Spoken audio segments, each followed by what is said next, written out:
Dans l'assemblée des saints, assoiffé je me tiens, que ton onction descende sur moi. Conscient que mon destin est dans le creux de ta main, que ton onction descende sur moi. Je suis disposé, assoiffé, que ton onction descende sur moi. Je suis disposé, assoiffé, que ton onction descende sur moi.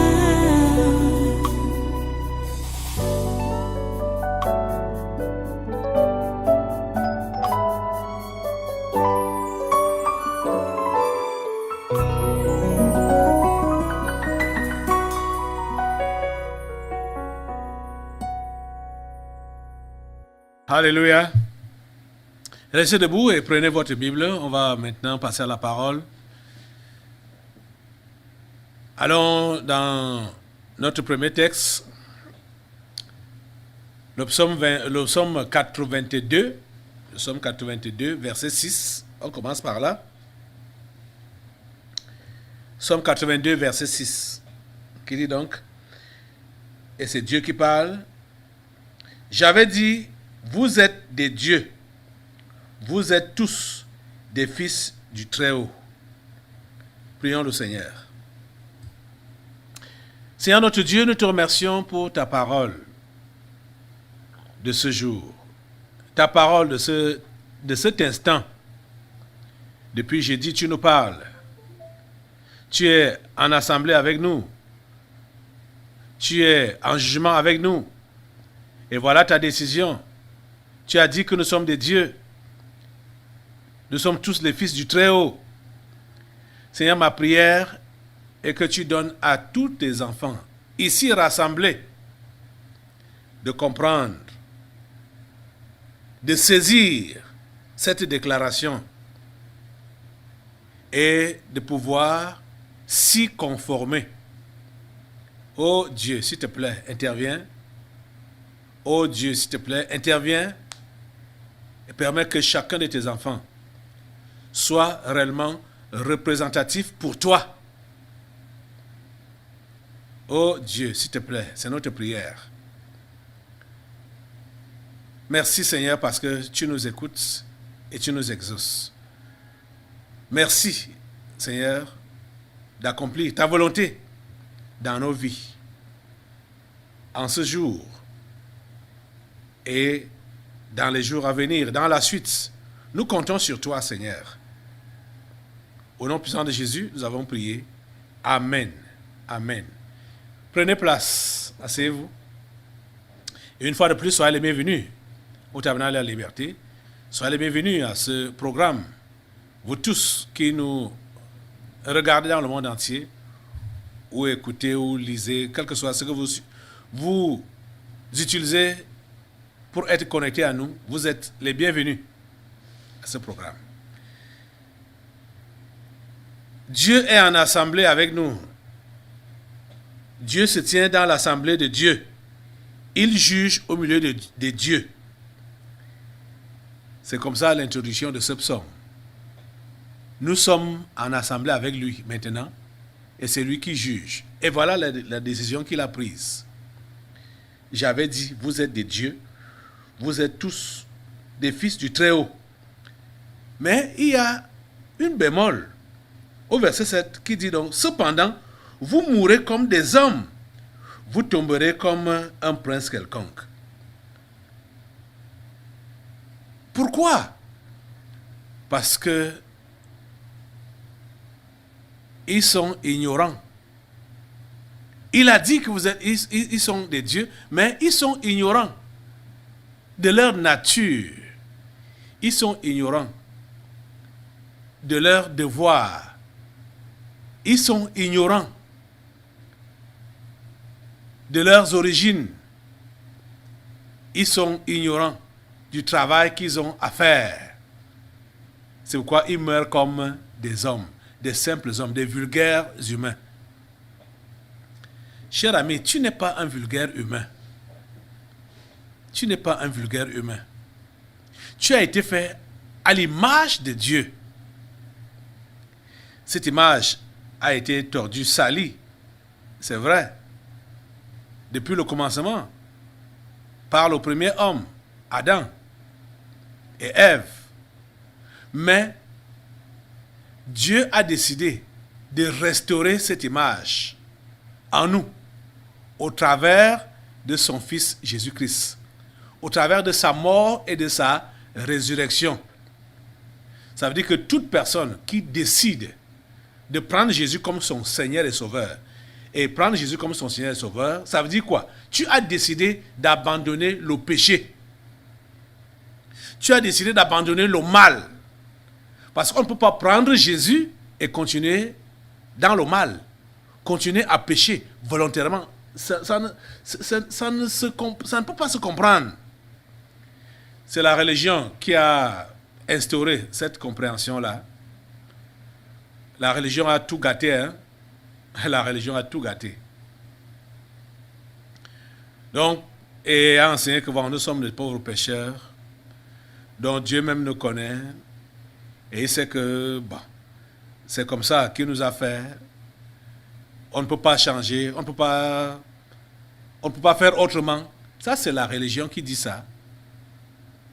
Et beaucoup fonctionnent avec cette idée ou cette conception de la religion dans la chrétienté. C'est un tort. C'est une erreur qui doit être corrigée maintenant. Parce que tu dois comprendre que tu es fait à l'image de Dieu, selon sa propre ressemblance. Et Dieu t'a fait à son image pour que tu puisses dominer sur sa création. Et non que la création domine sur toi. C'est toi qui dois dominer sur sa création. Tu dois le représenter sur cette terre. Donc, pour apporter des solutions là où il y a des problèmes. C'est pour cela que Dieu t'a fait à son image. Et vous allez donc voir que quand Jésus est venu nous restaurer cette image, il nous a donné son nom. Et tous ceux qui ont reçu Jésus comme leur Seigneur et Sauveur personnel, Jésus leur a donné son nom, qui est donc au-dessus de tout nom. Et c'est ce nom qui décante toutes les situations inconfortables. Le nom de Jésus. Tout genou doit fléchir devant ce nom-là. Ce nom-là, quand il est prononcé par celui-là qui a reçu Jésus, ça marche. Ce que celui-là dit marche, c'est-à-dire celui qui a reçu Christ et qui lui obéit. Ce qu'il proclame, ce qu'il déclare, ça se passe au nom de Jésus. C'est pourquoi les disciples, quand il envoie les 72, ils sont revenus à lui, ils étaient enthousiasmés. Et ils ont dit, Seigneur, les esprits, même les démons, même nous sont soumis en ton nom. C'est ça qu'ils ont dit. En ton nom, les esprits, les démons nous sont soumis. Rien ne peut résister à la puissance du nom de Jésus qui est prononcé par son disciple. Rien ne peut résister. Pourquoi est-ce que les uns et les autres vont dire au nom de Jésus, au nom de Jésus, au nom de Jésus, rien ne marche? Et ils disent qu'ils sont chrétiens. Et ils disent qu'ils prient au nom de Jésus. C'est parce que ils ne marchent pas dans la sanctification. C'est sur ça que j'ai insisté hier. Ils ne marchent pas dans la sanctification. Dieu est saint. Et il faut que son enfant soit saint. Dieu ne pêche pas. Il faut que son enfant soit comme lui. Et comprends que tu es capable d'être comme lui. Dieu nous a tout démontré qu'on pouvait faire comme il nous demande de faire. Dieu nous a tout démontré que Adam et Ève pouvaient faire comme lui-même, et pouvait être comme lui-même, c'est-à-dire sans péché. C'est pour cela que Dieu a décidé d'envoyer son propre fils semblable à l'homme, l'homme naturel, l'homme vulgaire, l'homme mortel. Jésus-Christ était un homme comme toi et moi, 100%. Jésus-Christ, son corps humain qu'il a eu là, même comme il n'a pas eu ça, il n'a pas hérité ça de l'humain. C'est la parole de Dieu qui a formé ce corps-là dans le ventre de Marie. Mais c'était un corps semblable au nôtre. C'est-à-dire un corps qui pouvait se fatiguer. Donc il pouvait se fatiguer. Donc, et quand il est fatigué, il dort. Un corps qui se nourrissait avec la nourriture. Si Jésus ne mangeait pas, il allait mourir. Donc, c'était un corps comme ton corps, comme mon corps, semblable au nôtre. Semblable au nôtre, avec tout ce que notre corps a comme des limites. Il arrive que tu te sentes fatigué. Jésus était fatigué. Il arrive que tu sois sans force. Jésus était parfois sans force. Et ce que tu dois savoir, je vais te dire que Jésus s'en remettait toujours à Dieu, étant dans le corps humain que Dieu lui avait donné pour faire son travail sur cette terre. Et je vous dis qu'il a donc eu ce corps-là et a fonctionné pendant 33 ans ici sur la terre. La Bible nous dit qu'il n'a pas commis un seul péché. Pourquoi? Parce qu'il avait décidé d'obéir. Ce n'est pas qu'il n'a pas été tenté. Non, il a été tenté, comme vous et moi. Mais il a décidé d'obéir à son Père, de ne pas souiller ce corps-là et de ne pas souiller l'Esprit du Père qui était en lui. C'était une décision que Jésus-Christ a prise, que je ne vais pas me souiller, je ne vais pas souiller ce corps que Dieu m'a donné, et je ne vais pas souiller son esprit qui est en moi. C'est Jésus, c'est lui-même qui a pris cette décision-là. Dieu nous montrait par là que toi et moi, on peut faire comme Jésus. Refuser de souiller notre corps que Dieu nous a donné et de souiller son esprit qui est en nous. Et Dieu démontrait également par là que Adam et Ève étaient capables de ne pas pécher. Vous comprenez? Ils ont été séduits par leurs pensées. Et c'était quelle pensée? Des mauvaises ambitions pour rivaliser Dieu. Jésus a eu les mêmes pensées. Jésus a eu les mêmes pensées pour rivaliser Dieu. Mais Jésus a dit, je ne fais pas ça. Je ne suis pas venu ici pour ça. Je ne suis pas venu ici pour ça. Je suis venu ici avec une mission pour sauver mes frères, ceux qui sont comme moi, qui ont le corps-ci. Ce corps qui est faible, ce corps qui est sujet aux tentations. Ce corps qui est sujet à la fatigue, sujet au sommeil, sujet aux infirmités. Je suis venu pour sauver mes frères. Je ne vais pas rater ma mission. Cher ami, à partir d'aujourd'hui, je voudrais vraiment que tu comprennes que tu as une mission à accomplir dans ton corps que tu as là et que tu es capable de le préserver sans souillure pour pouvoir accomplir donc la mission qui est la tienne.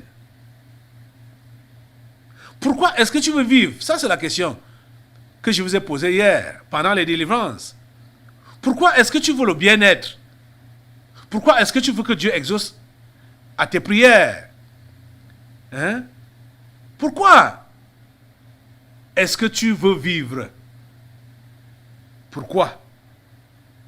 Pour quelle raison? Aujourd'hui, comprends que tu as une mission à accomplir dans ton corps physique que tu as là. Ce corps-là peut être handicapé. Ce corps-là peut être malade. Ce corps-là peut être infirme. Ce corps-là peut être méprisable. Mais tu as une mission à accomplir pour Dieu dans ce corps que tu as. Tu comprends ça? Donc, ce n'est pas sa qualité actuelle qui compte, mais c'est ce que Dieu est capable de faire avec toi, dans ton état, qui compte. Et Dieu est capable de t'utiliser et d'utiliser ce corps-là, puisque c'est ce corps que la Bible appelle tente. C'est ça qui nous permet d'héberger l'Esprit de Dieu qui est en nous. L'homme, c'est l'esprit, c'est le souffle. Mais, et le corps, la carcasse que nous avons là, nous portons là, c'est juste une tente, l'habitation. Vous voyez? J'ai dit, quel que soit son état, l'état de ta tente, de ton corps, le souffle de Dieu qui est dans ça là, c'est ça qui compte. Et Dieu est capable de l'utiliser pour accomplir le but pour lequel il t'a mis sur cette terre. Il faut que tu le comprennes. Il a dit que tu es Dieu. Pas que tu vas le rivaliser. Pas du tout. Hein? Ne comprenez pas dans le mauvais sens, dans le sens tordu, hein, des anges déchus qui sont là-bas, dehors, qui s'autoproclament Dieu. C'est pas ça.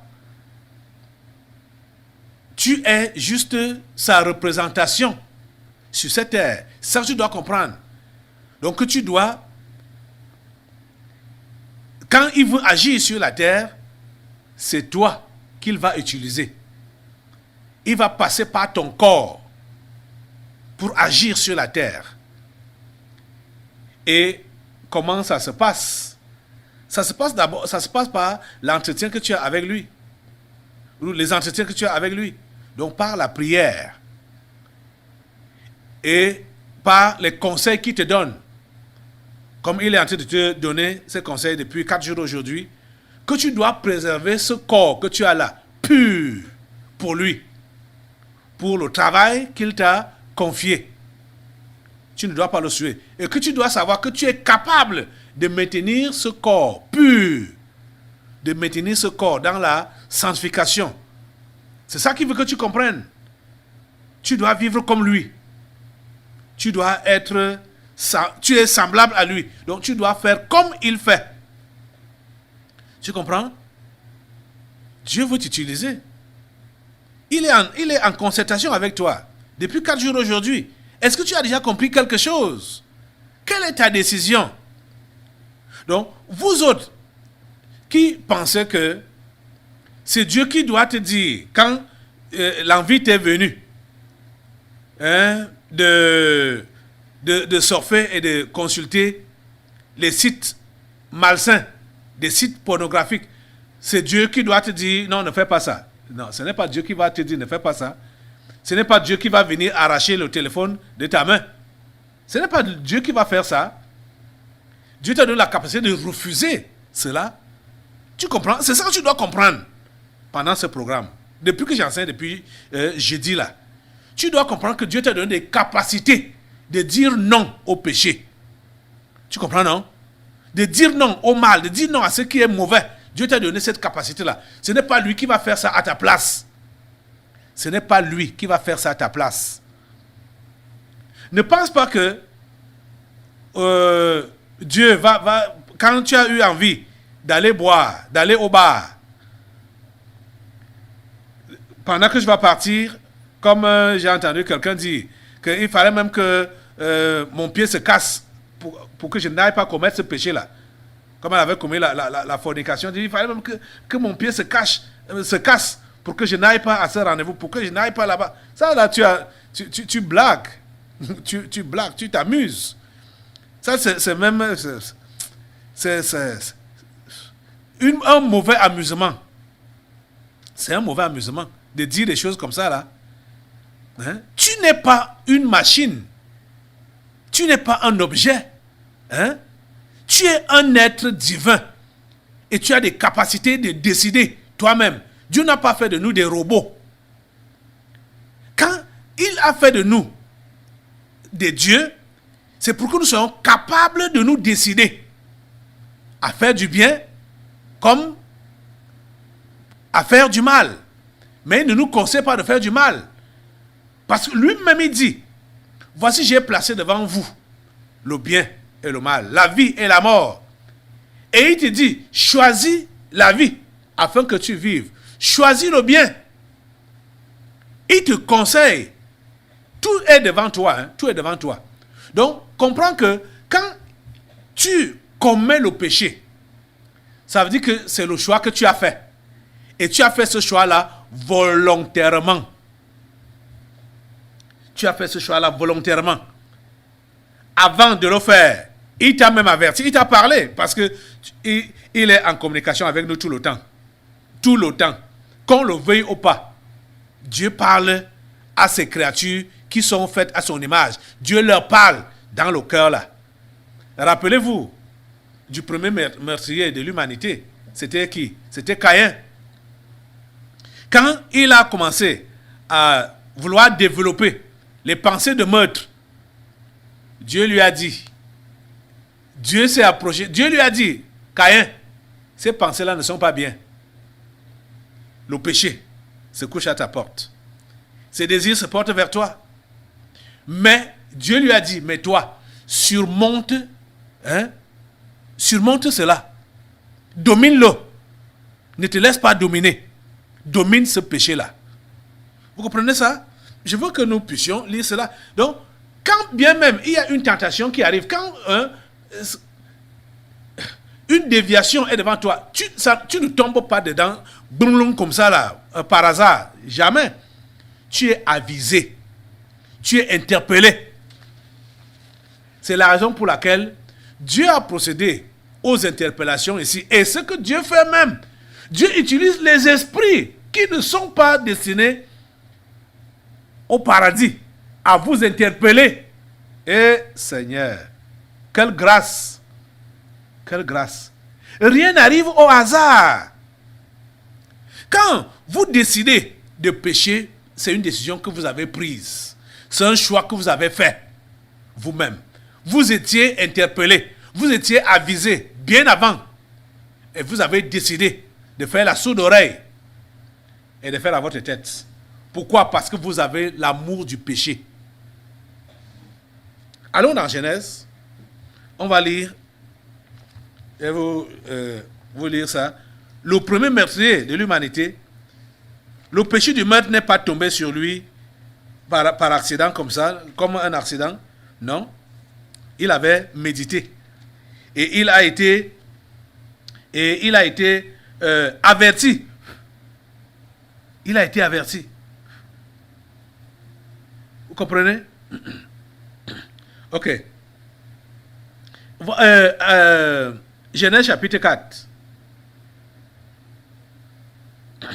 Genèse chapitre 4.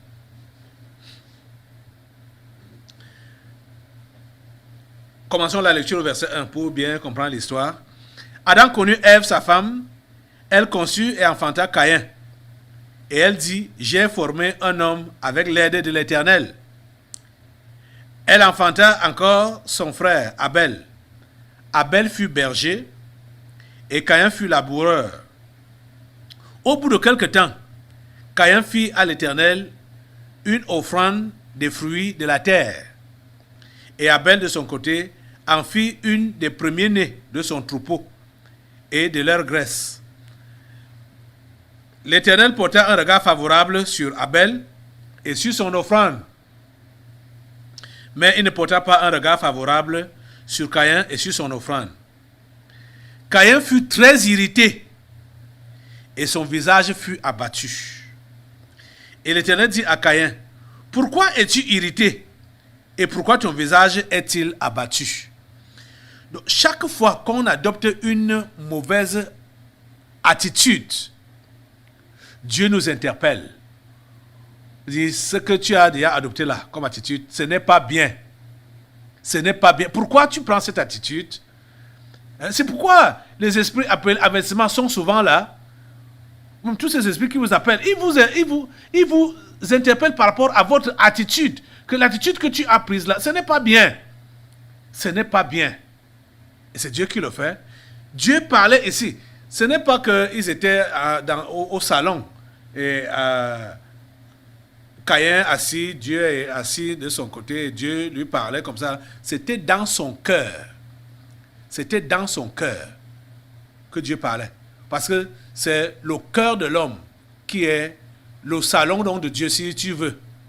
Hein, le cœur de l'homme, son esprit. C'est là que Dieu parle.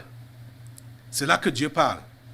Dieu a parlé dans son cœur. Dieu lui a dit que je vois que ton attitude a changé. Je vois ton attitude a changé. Hein? Pourquoi es-tu irrité? Et pourquoi ton visage est-il abattu?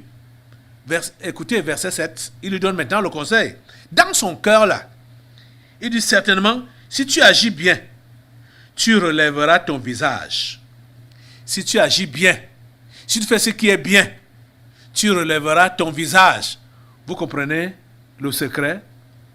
Pour combattre le mal, il faut faire du bien. Pour combattre le mal, il faut faire du bien. Pour combattre le mal, il faut faire du bien. Oh mon Dieu. Seigneur, donne à ces gens de comprendre. Donne-leur de comprendre. Pour combattre le mal, il faut faire du bien. Au lieu d'être jaloux, au lieu d'être abattu, au lieu de t'irriter, au lieu de vouloir te venger, il faut faire du bien. Tu comprends ça? Fais du bien. Cherche à faire du bien. Cherche à faire du bien. Hein? Quelqu'un te dépasse. Tu n'as pas besoin de l'en vouloir. Tu n'as pas besoin de l'envier. Tu n'as pas besoin d'avoir de mauvaises pensées à son égard. Tu dois chercher ce qui est bien. C'est même mieux encore de bénir davantage cette personne-là. S'il en a, de lui donner même davantage. Jésus a dit ça. On donnera à celui qui a. On donnera à celui qui a. Hein? Si tu as vu que quelqu'un est plus talentueux que toi, ajoute à son talent. Tu vois que quelqu'un est plus béni que toi, ajoute à sa bénédiction. Ajoute. Tu ne peux pas hériter la bénédiction si tu ne bénis pas. Tu dois comprendre ça. Au lieu d'être jaloux, au lieu d'être mécontent, au lieu de t'irriter, au lieu de chercher à calculer comment tu vas descendre la personne, ne fais pas ça. Fais du bien. Dans l'assemblée des saints, assoiffé je me tiens, que ton onction descende sur moi. Conscient que mon destin est dans le creux de ta main, que ton onction descende sur moi. Je suis